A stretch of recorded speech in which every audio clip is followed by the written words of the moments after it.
Hi,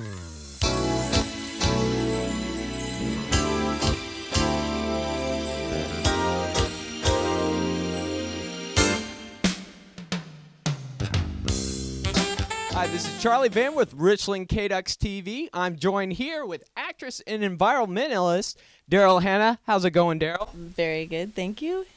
Now, Daryl, we're here at the Project Green Summit, and one thing with Richland College, we've been promoting going green. For the students who didn't get a chance to be here tonight, what are the basic steps to going green? Well, I'm not a big fan of the word green, going green, because somehow it leaves out some of the really important things like the human welfare interests. Like you could have green jeans, eco jeans, but they could be made by slave labor. Or you could have biofuels that are made by burning down a rainforest in Southeast Asia. Or you could have chocolate, organic chocolate that is made by harvested by kidnapped children in the Ivory Coast. So I tend to think about whole system thinking.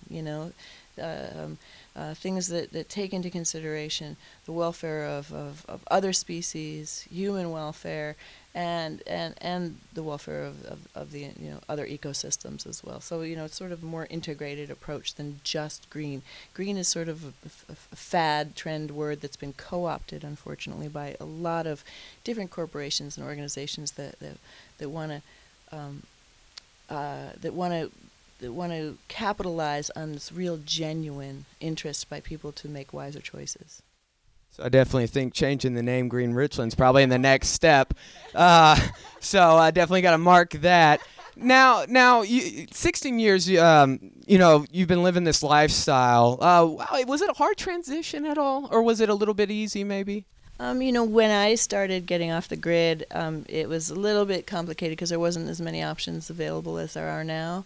And it was a little difficult to find out information, about what things work and what don't, and what doesn't work. And now there's a lot more access to goods and services out there. And so it's kind of a good time to do it, to get yourself together and start living by your beliefs.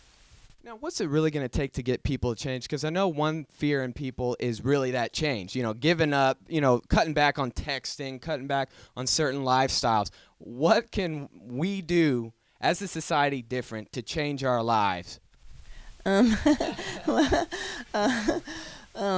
think that, that it's sacrifice used to be something that was considered holy and noble, and now it's looked at as like, no, I don't want to have to sacrifice, but I think that simplifying simplifying one's life is always a good thing. It creates less of a headache, and it especially in these economic times, it makes a lot of sense to cut down to the basics and the essentials. Now it seems like a lot of colleges are promoting environmental, friendly atmospheres. What do you think about that? Sounds good. It's a good plan. I guess it's a good start with the students, since that phrase "students are the future." I don't know completely that's true, but I think it is a start. I do think it is a start with the schools. Now, also the biodiesel for the viewers watching. What? Okay, it's waste grease, what is this? How far can we see this? Because it is smart. I mean, it is a good way. Well, biodiesel can be made from lots of different things. It doesn't have to be made from waste grease. I prefer biodiesel that's made from waste grease because it's already going to the dump.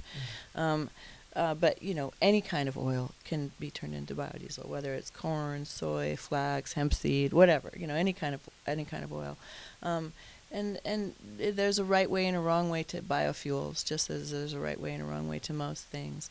But what you were saying before about kids, and students being the future, it's the fact. And the truth is that I think most of the younger generations are already kind of with the program. They have still a lot of the common sense, radar intact, and kind of know, intuitively what's wise and what isn't, and so it's mostly the older generations, that we have to re-educate, because they're the ones who kind of set this American dream of bigger is better and more is more, rather than, things on a human scale. They all want these giant houses and giant cars, and that's what I think we need to change. We need to redefine the American dream. Well, Daryl, thank you for your time.